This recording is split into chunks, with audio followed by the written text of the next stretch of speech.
What's up, everyone? We're back with another AEW Dark review, and this one is for August 4, 2020. Premiered yesterday on YouTube. It kicked off with Tony Schiavone, with Taz on commentary for the first time. Tony Schiavone noted this, and the reason why is because Excalibur has not been on the show since last week. And they taped 2 episodes of Dynamite last week as well on Thursday. So it might be a while before we see Excalibur again. I hope we do, because he is missed on commentary, in my opinion. He provides nice energy for his calls, such as the Tope Suicida call and the got to give the people what they want call when the best friends hug and stuff like that. So plus he knows just about everybody's move, etc. So he's missed. Hopefully he's back sooner rather than later. We kicked off the show with the first match, Will Hobbs versus Scorpio Sky. Hobbs wasted no time getting his strikes in on Scorpio. He later hits a great spine buster early in the match. Will Hobbs then gets a lot of cross-face punches in on Scorpio. Then, just as we thought Hobbs was going to get more momentum on Scorpio, Scorpio comes back with an immediate TKO for the 1, 2, 3. Hobbs sold it nicely. It was a quick match. Hobbs pretty much got squashed, but he still looked good in his limited outing in the match. Post-match, Scorpio grabbed a mic and discussed how a chair that he brought into the ring was symbolic. He said he's been called King of Dark, like he's supposed to be happy about that. He says Dark is not his ceiling. How many people have pinned Jericho in AEW, he said? 2. It was him and Jon Moxley. Scorpio is tired of watching everyone else eat. What more does he have to do? That's pretty much what the commentary said. What more does he have to do to crack that top 5 rank? He's been getting wins, albeit most of his wins as a singles guy have come on Dark. It depends who you defeat. It depends on the quality of your win. Scorpio has been getting mostly wins on... He's been getting most of his wins on guys that haven't debuted on Dynamite yet or aren't signed with the company. So he's going to be... So the wins won't have as much weight as compared to him getting a win over Jericho or getting a win over Brian Cage or getting a win over Darby Allin. So we'll see where this goes. I believe this finally kicks off his singles run on Dynamite. So it was a nice promo, and I'm looking forward to seeing what else he brings to the singles table going forward. Next match was the Gun Club, Billy and Austin Gunn versus Serpentico and Aaron Solo, a.k.a. WWE's Bayley's fiance or husband. I'm not quite sure, but that's what I heard. I noted that Austin Gunn is finally back in action after his lengthy injury recoup. He suffered an injury back in January, apparently, and it took all the way till now, till like late July, for him to get cleared, and he is now able to get back into the ring with his dad to reform the Gun Club. We won't be seeing too much of him in the crowd going crazy going forward. Serpentico started it off versus Billy Gunn, or Billy as he's now known. Serpentico later eats a big boot from Billy. Aaron Solo later cross-chops Austin Gunn. And this was an ode / insult to Billy. And what I meant by the cross-chops is he did the suck it gesture to Austin. And we know how symbolic that is from the 90s. Serpentico and Solo then worked over Austin for a bit. Austin later rose to the Billy Hot Tag, and Billy runs wild on Serpentico and Aaron Solo. Billy then went for the Fameasser, but Serpentico dodged it.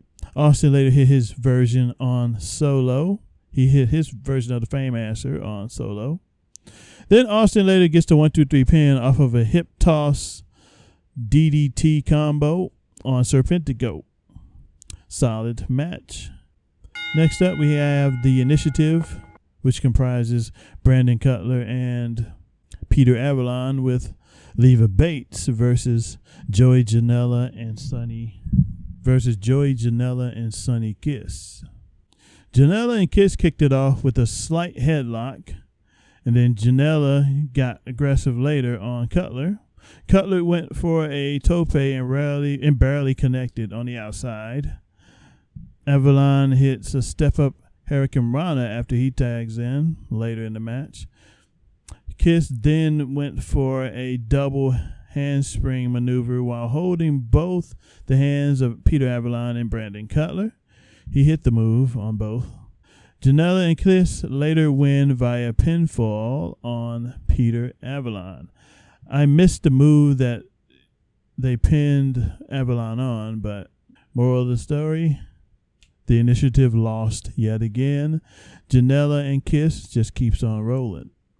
I thought the match was fine. Could have been better. Next up, we had Abaddon versus Kylan King. It was stated that Abaddon has only a year and a half of experience, and I did not know that. I actually learned something from the commentary team about someone that I care about, which is Abaddon. And I actually do like Kylan King as well. She's coming along nicely since she made her debut on Dark in AEW. Kylan didn't back down to Abaddon to start the match. She pushed Abaddon and then gets pounced by Abaddon. And Abaddon unleashed a series of strikes while on top of Kylan. Abaddon then no-sells a corner splash from Kylan King, then tackles King again and pummeled her with more strikes. The fight later spilled outside the ring. Abaddon tossed King into the guardrails, then threw her back in the ring. Then Kylan King gets a nice release German suplex on Abaddon, and I believe this was for a 2 count.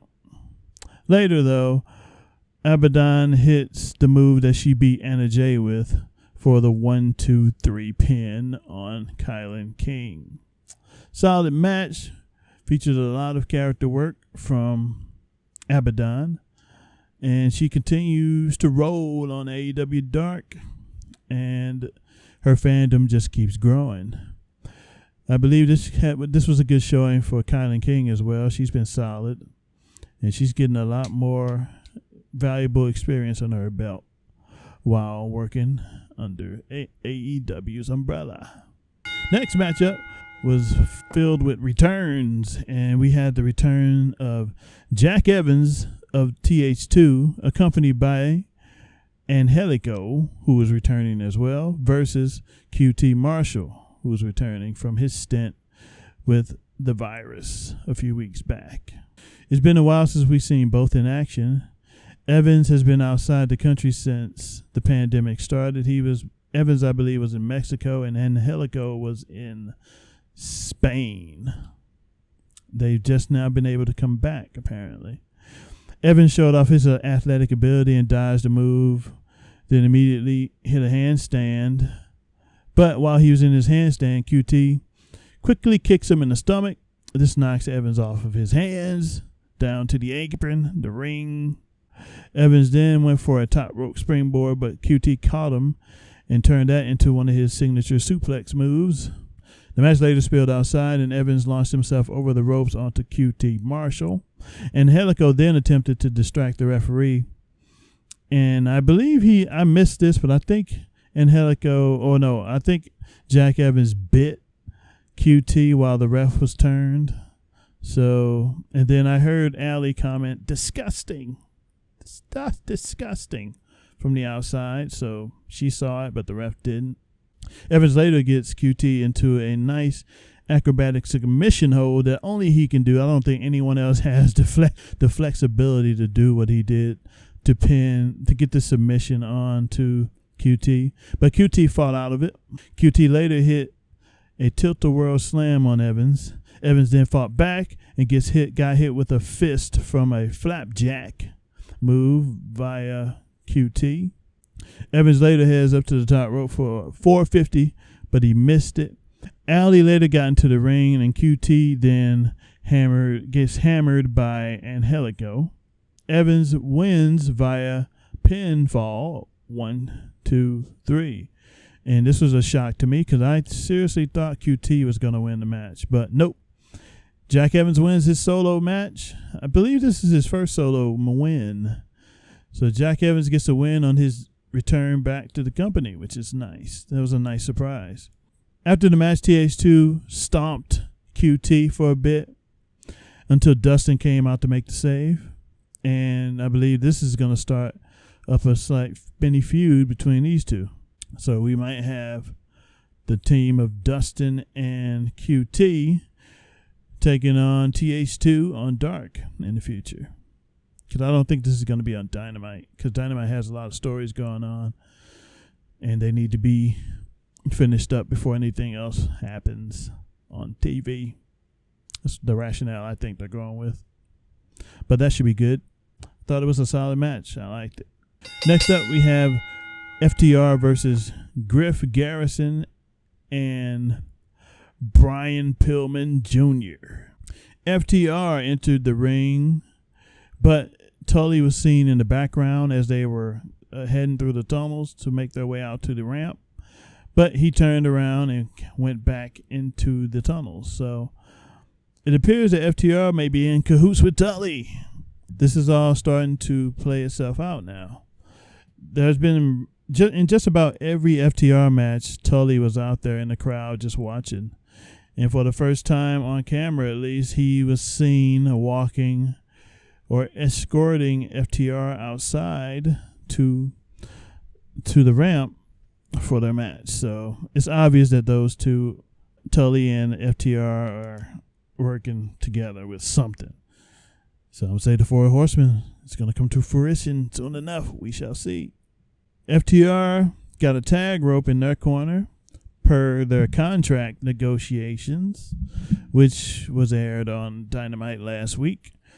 Griff Garrison and Brian Pillman also had a tag rope in their corner. Pillman and Dax kicked off the match with a bit of showboating.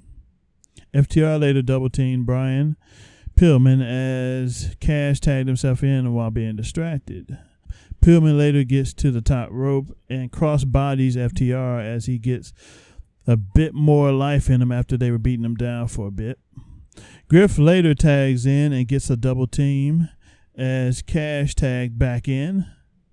Griff fights back, manages to tag Pillman back into the match, and they both team up on Cash. It was later shown that Shawn Spears has been looking on through the crowd.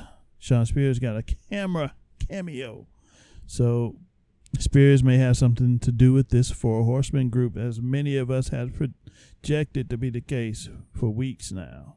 Brian later gets the hot tag to Griff Garrison, but it didn't matter, as soon as Griff tagged in from this hot tag, he ran right into the Goodnight Express of FTR's for the win. So he falls to FTR. FTR gets another win. And then after the match, FTR went up to Spears on the outside, and then they just walked away. Foreshadowing, I believe. The match was good. I liked the match. It was fine. I liked the selling of Griff Garrison. After they hit the Goodnight Express on him, he sold it perfectly, in my opinion.